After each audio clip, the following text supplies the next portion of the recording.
If you work in hospitality as an employee or a manager, you're going to want to watch this video. The law changes today, the 1st of October 2024. The law on tips is changing. If employers get this wrong, an employment tribunal can award up to £5,000 per worker in financial loss.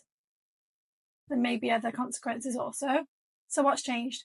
As of today, employers must pass on all tips without deduction to their workers fairly.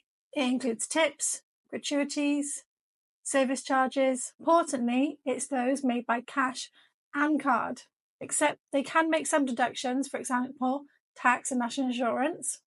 The tips must be allocated fairly and transparently.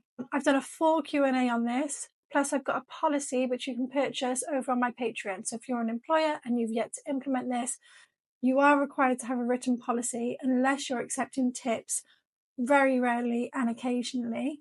So you do need a policy and some guidance. Feel free to go over to my Patreon. The link is in my bio. You can download it and edit it. Just a few examples of Q&As which I've pulled from the document. Does it mean that tips have to be allocated fairly and equally to all workers? No, it doesn't. Tips do not have to be allocated in the same proportion to all workers.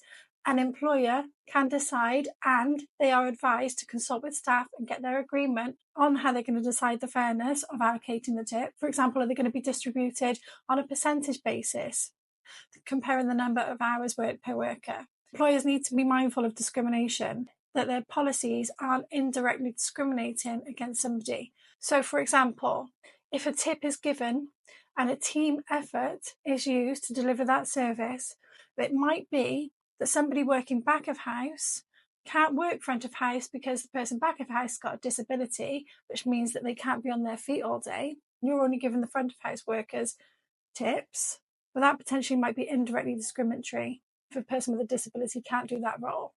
The policy needs to be reviewed on a regular basis, especially when new people come into the business or new roles are created. Employers can receive the tips directly, but then they need to pay workers without deduction. And I'm going to read this bit out because I can't remember it. They must ensure that all tips are distributed to staff at the latest by the end of the month, following the month in which the tips are paid by customers. For example, if a customer leaves a tip on 23rd of June, it must be distributed by 31st of July at the latest. Workers have the right to put in a written request once in any 3-month period.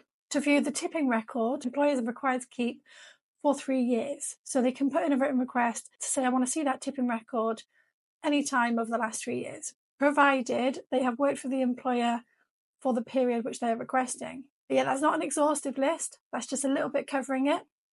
And if you want more information, like I said, head on over to my Patreon. The link is in my bio.